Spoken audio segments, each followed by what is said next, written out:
Alright, another video I wanted to do. This is another topic I actually wanted to cover, but this is going to make that a really long video, and this is going to be a long video anyway. As y'all know, I've been on this real kick about getting a 4K, about 4K video, and I've decided I'm going to put it off for just a little bit longer until I can buy my mom's old car. Hopefully if I do get that car. So that's what I'm planning on doing. So sorry, that's an ad. I've been getting a lot of those lately. But anyway, I just wanted to run you through some of the cameras I've been looking at getting. This is the main camera I've been looking at right here. This is the Panasonic Lumix DMC GH7. It's basically what most people would call a Diet GH4 or a GH4 Junior. It's got a lot of the same features, but in a smaller package. 16 megapixels, so it's just less than 16.2, which my Sony HX9V point and shoot has. But anyway, one thing I did notice is that the startup time on this camera is incredible. I mean, you can flip the switch and it's ready to shoot within less than a second. On my HX9V, it takes it every bit of 5 seconds from when you push the button to time to start shooting. I mean, the startup time on the HX9V is ridiculous, but that thing's ready to start shooting in a split second, which is good if the train's right on top of you. But anyway, record button's right up there. Comes with a 14 to 42 millimeter lens. You can also get this in black, but you can also, and it comes with the if you get the black, you can get it with a 14 to 140 millimeter kit lens. This is the 14 to 42 millimeter lens right here, which is smaller. But anyway, one thing I really like about it's got the flip out LCD like a traditional camcorder. I do like the FZ1000 too, but the tripod socket is right next to the battery cover, which is a real pain in the butt to try to take that off to change the battery. I already have to deal with that when I use the HX9V, and I'm just not in the mood to really deal with that, especially for 4K. And the FZ1000 doesn't have a nice flat panel screen like that. That looks really, really nice. One thing that I don't like about the GH7 though is that you can't get the silver version. See, I want the silver version, which is this one right here. The silver version does not have the 14 to 140 kit lens available. However, what I am thinking about doing is, and this is bnhphoto.com, it's a website that I'm using here, so all copyright, so all rights go to them here. Anyway, I'm gonna go. What I'm planning on doing is I'm going to probably get this camera, and as far as the lenses are concerned, some of these lenses are really dang expensive, and I do mean expensive.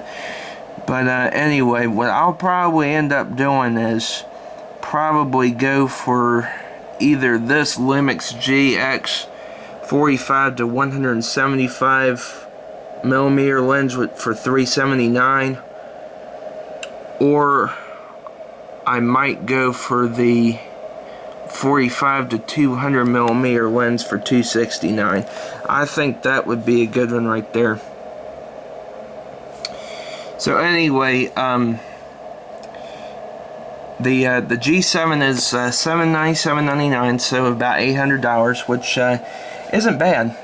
It's and one thing I like about it is that one thing I don't like about it is that it's not weather sealed. So I mean, it's and there were a couple of them I was looking at that were weather sealed, and I'll go into that in just a minute. But anyway, like I said, you got the flip out LCD screen, you got your little microphone right there. But I've heard the sound quality and it seems to be pretty good as far as I can tell. A lot of manual features, so I'll definitely need to probably go through some of those before I, you know, take it out on a railfan trip so I don't mess my shots up when I do get it. So, but anyway, I'll go ahead and go for, I'll go ahead and show you the other cameras I was looking at here. So here's the other camera I was looking at right here. The Samsung NX1. Really nice camera, 28 megapixel, backside illuminated, APS-C full frame sensor. I mean, the whole ball of wax. I mean, this is a nice camera. Samsung has definitely stepped up their game in recent years. You know, Samsung used to be, you know, POS as far as their cameras were concerned. Not anymore. They have really stepped it up. And I saw some video samples and I was absolutely positively blown away by the quality. I mean, every bit as good as Sony, if not better. But one thing that I did not like about Samsung and all the other cameras is they shoot in H.265 format. YouTube is not H.265 ready yet. I would have to combine each and every one of my files to H.264 and then upload them to YouTube. And that would be a pain in the butt to do. So, and the thing that I like about the Panasonic G7 is that they're already in H.264 compressed format, which, I mean, probably would compromise some of the video quality, but you know, I can upload just like a regular video. Won't have to, you know, edit the files, compress them to H.265 and convert them. But anyway, the Samsung, you know, it's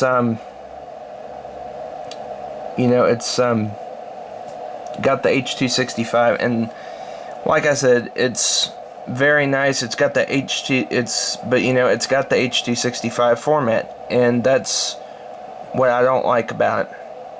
And another thing I don't really like about it is the price. Yowza. $1,700, including the lens. Half price, I would still have to pay $850 for that thing, which is ridiculous. And I mean, 28.2 megapixels, I mean, that's a hell of a picture quality, sure.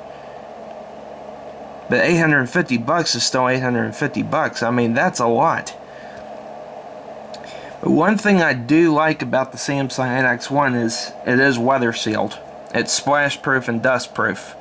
So basically I could take it out and it could rain, and the Mother Nature could rain its caboose off, and I wouldn't have to worry about, you know, the camera getting ruined. So that's one thing I like about it. But that price tag is just really, really insane. I mean, it's too much. It's a great camera. Very pretty camera. The specs are great, but as far as the price is concerned, I think it's just a little too much. But anyway, we'll and another camera I was looking at was this one here.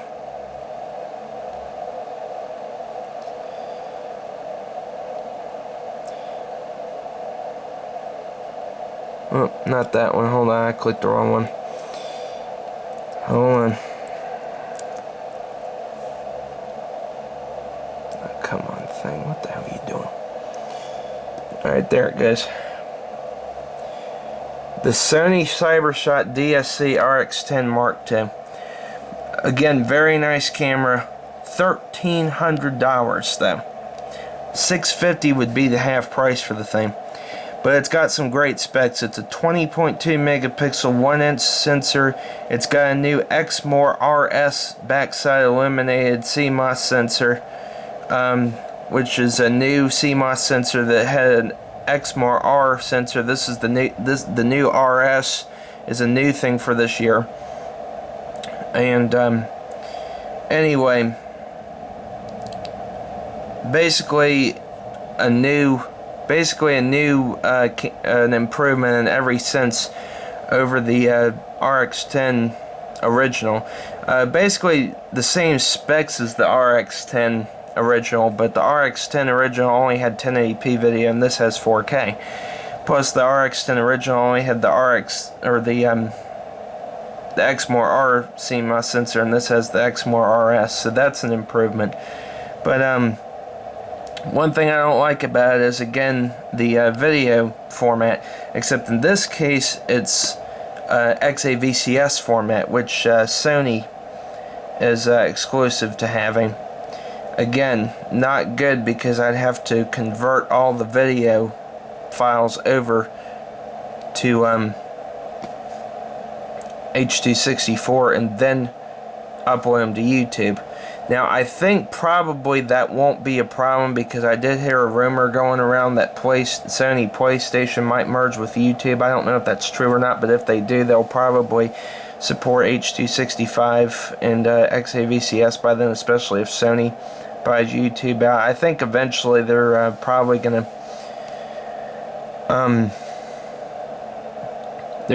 to support H.265 anyway, but right now I'm just going to stick to getting a new car first and give them time to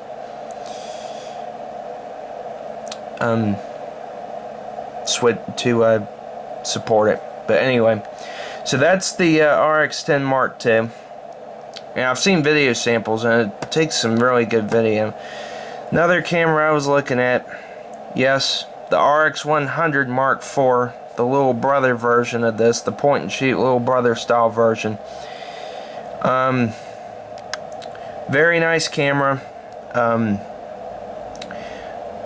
One thing that I do not like about this camera is that it's limited to 5 minutes of video per 4K. Most cameras you can record up to 29 minutes and 59 seconds worth of video. This one is limited to 5 minutes.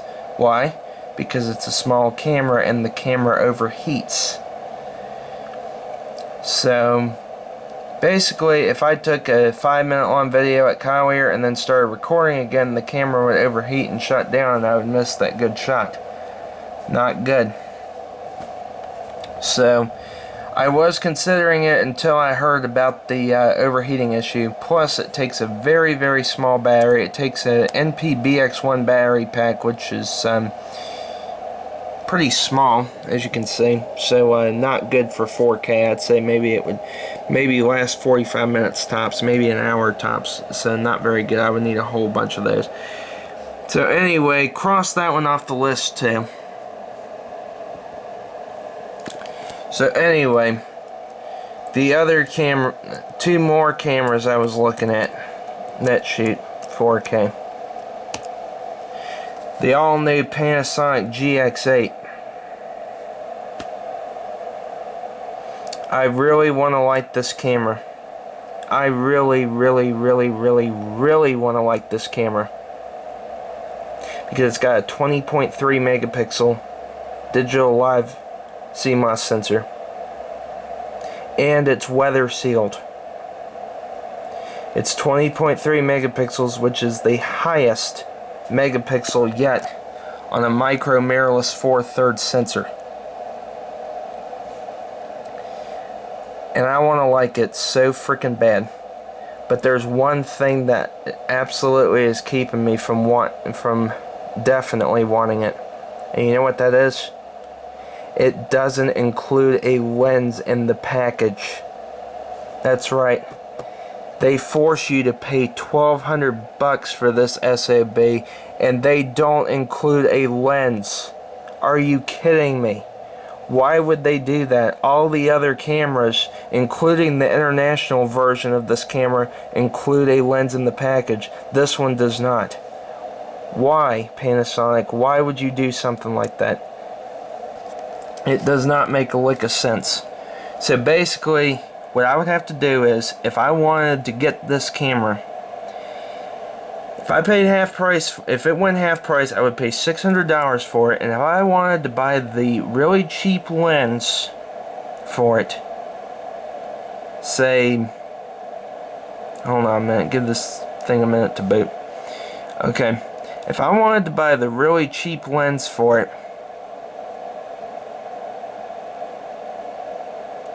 which would be the 14 to 42 millimeter lens that the G7, the cheap G7 comes, the cheaper G7 comes with.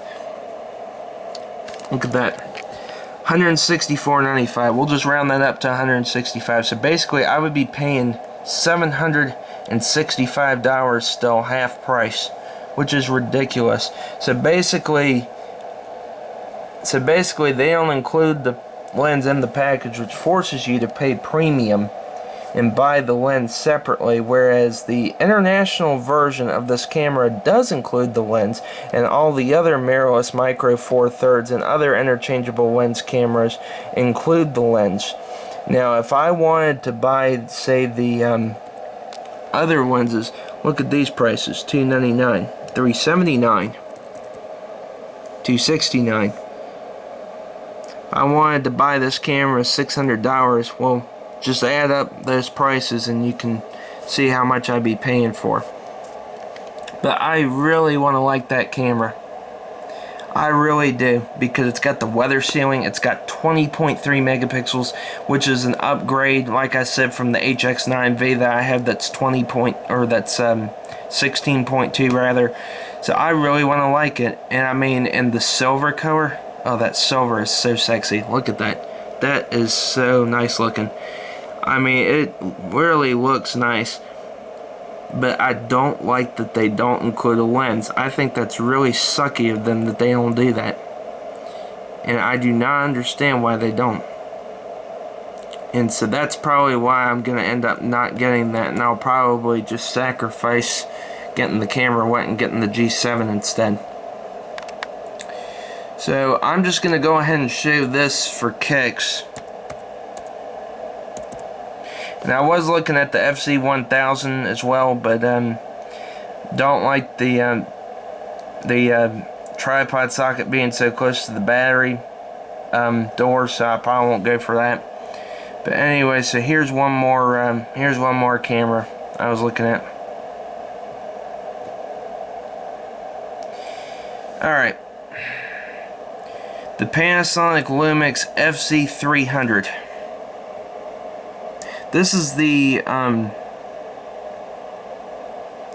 successor to the FZ200, which I believe was released sometime in, I don't know, 2011 or 2012 or something like that. And look at the price, $597.99. That's not bad for 4K. And check it out, it's got weather sealing. It's actually got a pretty nice style to it. I mean, it's a pretty nice looking camera from what you can tell. But the looks of the camera, that's about as far as it goes. Unfortunately, you get what you pay for. Check this out. 12.1 megapixels. That's not the bad part though. Not only is that a downgrade from 16.2 megapixels in my HX9V. Look at that. 1/2.3 inch MOS sensor, metal oxide semiconductor. 1/2.3 inch. That is a traditional size camera sensor, which is not good for low light and night video and or 4K. If I do a lot of low light and night videos, particularly when the days get short, and 1/2.3 inch sensors are not good for low light and night videos, and not good for 4K. I actually watched a video taken with the FZ300 because Europe actually got this model before the US did. I saw some video from ePhotozine in 4K taken with that camera. I did not like it. I did not think it was clear at all. I mean, I know that YouTube has the compression issues and the macro blocking and stuff, but I did not think that it looked up to 4K standards. And even though that $597.99 price tag is pretty tempting, I did not think that the quality was acceptable. So I think in short, what I'm going to do is I'm going to save my pennies, and go for that bad boy right there. The Panasonic Lumix DMC G7 already has H.264, so I can just upload it like I've been uploading videos since 2009, or 2007 rather, if you want to actually count the time on my old channel. But anyway, only problem is I'm going to have to be getting new memory cards and all that, so that would be kind of a pain, because 4K requires special memory cards. But man, I gotta tell you, that sure is a nice looking camera. I mean, to think that I can get 4K half price for $400 with that kind of style. I mean, it's got kind of a retro style. If you look, it's definitely nice. The only thing that would make that a perfect camera is if it had weather sealing, which it does not. It does not have splash proof and dust proof.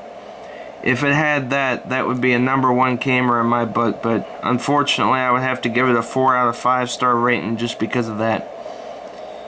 But the specs are perfect. Shoots MP4 3840 20 by 2160 at 30 or 24 frames per second at 100 megabits per second.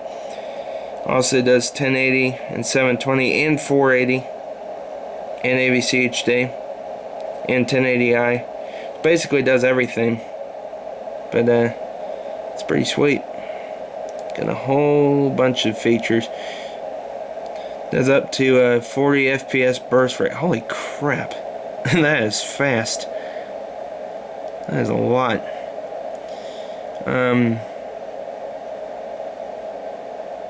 Yeah. It's really nice.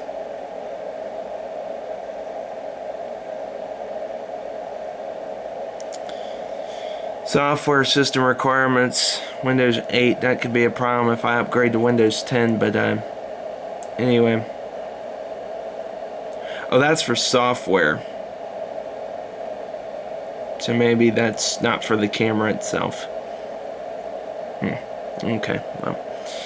Anyway, in short, that's about all I got, and it looks like that's probably the camera I'm going to end up getting.